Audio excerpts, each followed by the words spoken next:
Halo teman-teman semua, kembali lagi dengan aku. Di video kali ini, aku bakalan kembali membahas soal kompetensi teknis bidan. Seperti biasa bakalan ada 5 soal yang kita bahas bareng-bareng. Tapi sebelum ke videonya, jangan lupa di like, comment, subscribe, dan nyalakan lonceng notifikasinya supaya kalian gak ketinggalan video terbaru dari aku. Oke teman-teman, ini dia soal nomor 1. Coba kita baca bareng-bareng. Seorang wanita usia 29 tahun melahirkan 3 hari yang lalu di dukun datang ke BPM mengeluh nyeri pada daerah perut, badan panas dan menggigil, serta keluar cairan pervaginam berbau busuk. Hasil pemeriksaan diketahui suhu tubuh 39 derajat, palpasi nyeri perut bagian bawah, dan TFU satu jari di bawah pusat. Asuhan kebidanan yang tepat pada pasien tersebut adalah. Oke teman-teman, kita lihat ya, di sini dia melahirkan di dukun. Nah, di mana melahirkan di dukun itu tidak steril ya teman-teman, dimulai dari peralatan partusnya ya, kemudian pastinya dukun tidak menggunakan handscoon ya teman-teman. Jadi sumber infeksi kayak gitu, infeksinya tinggi. Nah, kemudian keluhannya itu udah nyeri pada perut, panas dan menggigil. Nah, ini tuh tanda-tanda infeksi, teman-teman ya. Kemudian ditandai juga dengan suhu tubuh 39 derajat Celcius. Demam ya ibunya ini, kemudian keluar cairan yang berbau busuk ya. Nah, kemudian TFU-nya itu satu jari di bawah pusat, teman-teman. Nah, jadi kira-kira asuhan kebidanan pasien tersebut adalah ini kemungkinan ibunya mengalami sepsis postpartum ya, teman-teman. Nah, jadi tapi untuk hasil lebih lanjutnya itu harus dilakukan yang namanya cek laboratorium, teman-teman ya. Dilihat dihitung dulu leukositnya itu kira-kira naik enggak kayak gitu ya. Nah, jadi di sini kita sarankan ibunya untuk ke rumah sakit. Jadi di sini ibu merujuk ibu ke rumah sakit ya. Walaupun misalnya kita tahu nih ternyata ibunya itu sepsis, tapi sesuai SOP teman-teman, bidan dilarang memberikan antibiotik karena antibiotik ini nggak sembarangan ya teman-teman, nggak boleh sembarangan digunakan. Kalau misalnya salah penggunaannya nanti bakterinya bisa resisten teman-teman, jadi nggak obat tersebut malah jadi toksik kayak gitu. Nah dan yang apa ya namanya, yang bukan patut, yang apa ya, yang pantas untuk mendiagnosakah apakah ibu ini sepsis atau bukan, dan pemberian antibiotik itu harus diawasi dengan dokter teman-teman ya. Jadi bidan tidak ada kewenangan untuk memberikan antibiotik kayak gitu. Nah jadi maka di sini merujuk ibu ke rumah sakit. Oke, jadi nomor 1 jawabannya adalah yang D. Lanjut ke soal nomor 2. Oke, ini dia soal nomor 2 ya, kita baca bareng-bareng dulu. Seorang perempuan usia 34 tahun melahirkan anak pertamanya 7 hari yang lalu. Pasien datang ke BPM dan mengatakan merasa pusing dan lemas serta matanya berkunang-kunang. Dari hasil pemeriksaan diketahui wajah pucat, tekanan darah 90/70, nadi 75, dan pernapasan 20. Tindakan bidan yang tepat pada kasus tersebut adalah, oke, di sini dia barusan postpartum 7 hari. Nah, keluhannya apa? Pusing dan lemas serta matanya kunang-kunang. Ini bisa jadi HB-nya turun ya, apalagi postpartum, pasca infartu, itu kan banyak banget ngeluarin darah. Jadi otomatis HB-nya juga bakalan turun, teman-teman. Nah, jadi kemudian pada inspeksi wajah terlihat pucat ya, tekanan darah 90/70, nadinya 75. Jadi tindakan bidan yang tepat untuk kasus ini adalah karena HB-nya turun ya, maka ibu tersebut wajib diberikan yang namanya pemberian asupan tablet FE, teman-teman. Jadi jawabannya adalah yang B. Dan untuk ibu postpartum itu sangat diwajibkan untuk pemberian tablet tambah darah sebanyak 40 biji ya, teman-teman. Yang mana itu selama 40 hari masa postpartum kayak gitu. Masa nifas kan selama 40 hari. Jadi selama masa nifas itu tiap harinya ibu harus minum tablet FE sebanyak 1 kali 1 kayak gitu, teman-teman. Ya, jadi nomor 2 jawabannya adalah B. Lanjut ke soal nomor 3. Oke, ini dia soal nomor 3, kita baca bareng-bareng. Seorang wanita usia 26 tahun melahirkan anak pertama 6 jam yang lalu. Saat ini ibu mengeluh perut bagian bawah terasa mulas. Hasil pemeriksaan diketahui kontraksi uterus keras dan perdarahan normal. Asuhan kebidanan yang tepat untuk kasus tersebut adalah 6 jam postpartum, teman-teman. Keluhannya perut ibu mulas, nih biasa ya pada ibu-ibu habis melahirkan. Kemudian diketahui kontraksi uterusnya keras dan perdarahan normal. Nah, ini merupakan hal maaf teman-teman, aku batuk. Maaf ya. Nah, ini merupakan hal yang bersifat normal, teman-teman ya. Nah, kalau misalnya kontraksinya nggak keras, kemudian perutnya nggak terasa mules, itu nanti takutnya atonia uteri. Kalau udah atonia uteri itu pasti yang namanya perdarahan. Kalau udah perdarahan harus dirucuk, teman-teman, kayak gitu. Dan juga pastinya butuh transfusi darah ya, kalau udah banyak banget kehilangan darahnya. Nah, jadi untuk nomor 3 ini adalah C jawabannya, teman-teman. Menjelaskan hal tersebut bahwa itu bersifat normal, teman-teman ya. Oke, jadi lanjut ke soal nomor 4. Oke, teman-teman, lanjut ya ke soal nomor 4.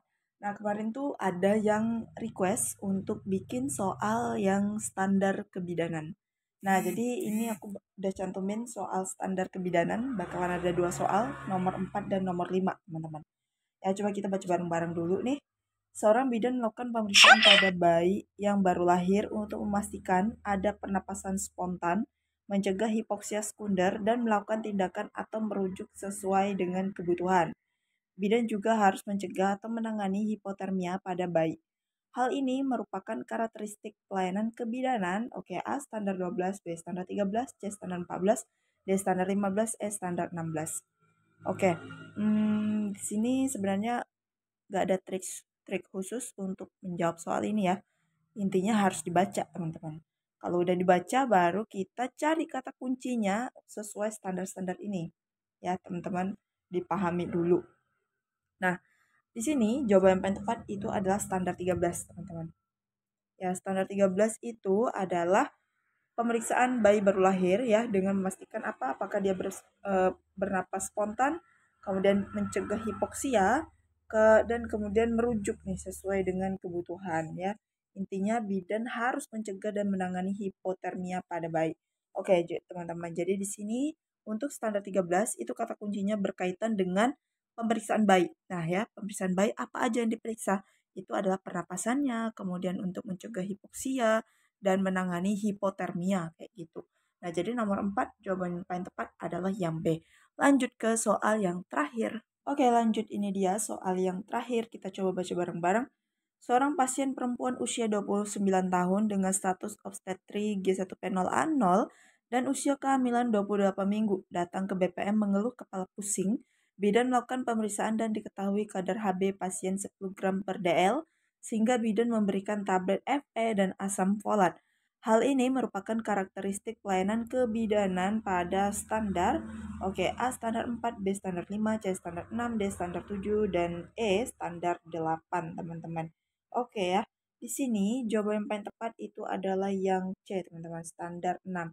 Nah, kata kuncinya adalah yaitu bidan memberikan tablet Fe dan asam folat. Nah, jadi di sini apa ya?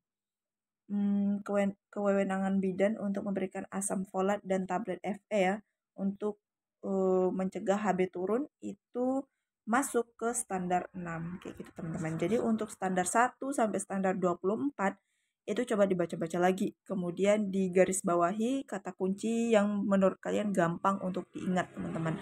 Oke, ini dia 5 soal dari aku. Next time kalau ada waktu aku bakalan bikin soal-soal tentang standar kebidanan seperti ini ya. Dan juga buat kalian misalnya yang bingung banget gimana caranya untuk terbiasa memanajemen waktu dengan baik supaya nggak kehabisan waktu saat ujian, aku saranin banget buat ikut tryout-nya Sobat P3K, teman-teman. Karena di situ emang bener-bener seperti sistemnya CATBKN. Jadi pakai real time dan juga nanti hasilnya, skornya bakalan langsung muncul. Dan buat kalian misalnya bingung ya caranya kayak gimana, aku bakalan cantumin tutorialnya di sini.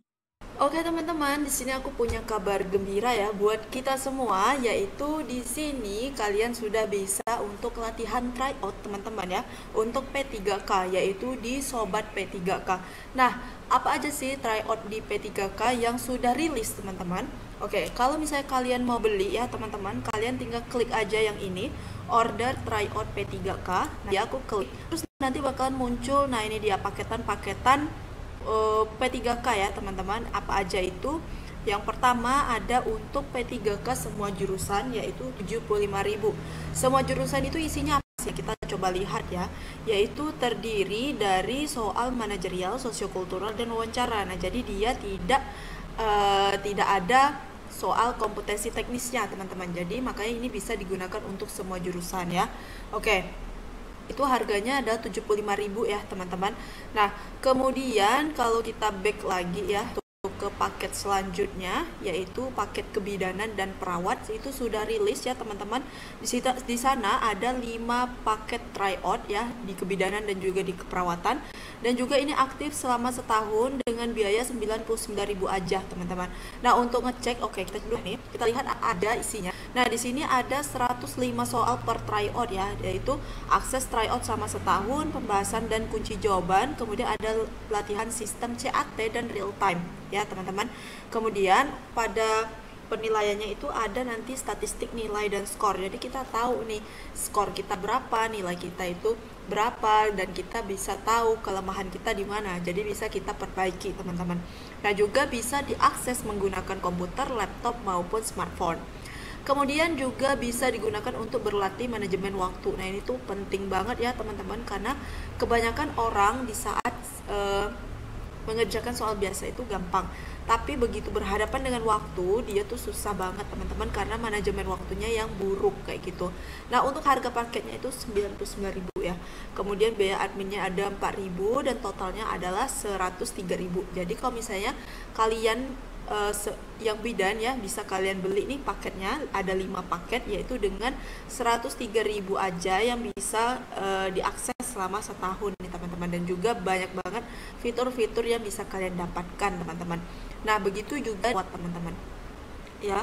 Nah, ini dia untuk paket perawat ada 5 paketan juga teman-teman, sama seperti yang kebidanan dan harganya juga sama.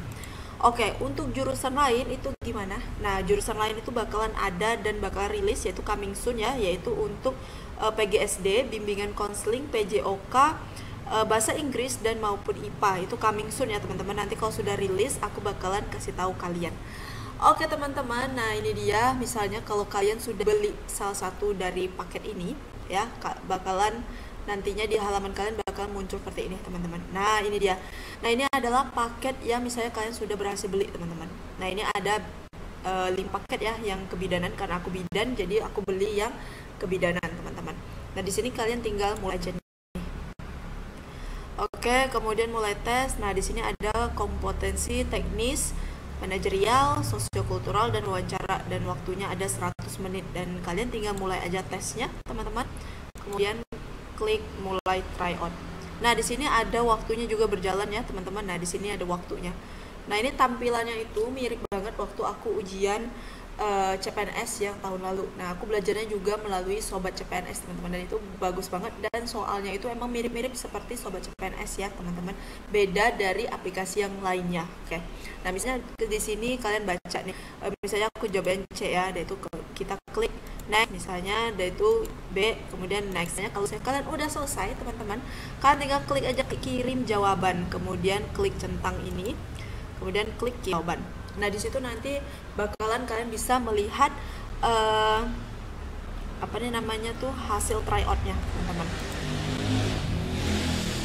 Nah, ini dia hasil tryoutnya, kemudian ada pembahasannya, diklik teman-teman pembahasannya. Oke, di sini kita tinggal klik jasanya teman-teman. Oke, di sini udah ada tuh. Nah, di sini dia ada statistiknya teman-teman ya, total nilainya. Kemudian, nah ini dia jawaban yang benarnya. Kemudian ini ada pembahasannya teman-teman. Kayak gitu ya. Jadi tuh ini tuh apa ya, worth it banget lah menurut aku. Jadi buat kalian yang pejuang P3K wajib banget miliki aplikasi ini, website ini ya teman-teman. Maaf. Karena apa? Karena dengan 103.000 kalian udah bisa dapetin semuanya teman-teman, semua fasilitas ini dari Sobat P3K ini selama 1 tahun ya. Dan itu murah banget teman-teman. Dan juga buat kalian yang misalnya mau order ebook P3K juga masih bisa teman-teman. Caranya gimana? Tinggal klik aja di description box aku. Di situ aku udah cantumin nomor WhatsApp-nya. Dan juga yang mau beli website Sobat P3K ini ya teman-teman, kalian bisa klik aja linknya di description box yang udah aku cantumin. Oke teman-teman, itu tadi dia cara untuk bergabung ke Sobat P3K. Gampang banget, caranya udah aku contohin, jadi kalian tinggal dilihat aja sampai akhir ya. Dan juga yang mau pesen order ebook P3K Bidan itu juga masih bisa teman-teman. sudah aku cantumin nomor WhatsApp-nya di description box aku maupun juga link untuk try out ke Sobat P3K udah aku cantumin di sana. Jadi tinggal klik aja di description box yang udah aku cantumin, oke? Nah, terima kasih banget teman-teman buat kalian yang selalu nontonin video aku dan yang udah dukung. Terima kasih yang udah subscribe juga terima kasih. Yang belum subscribe jangan lupa di-subscribe dan nyalakan lonceng notifikasinya supaya kalian gak ketinggalan video terbaru dari aku. Dan juga apa ya namanya? Kalau misalnya ada salah, ada terkurang silap, mohon maaf. Sekian aja dari aku. See you next video. Bye bye.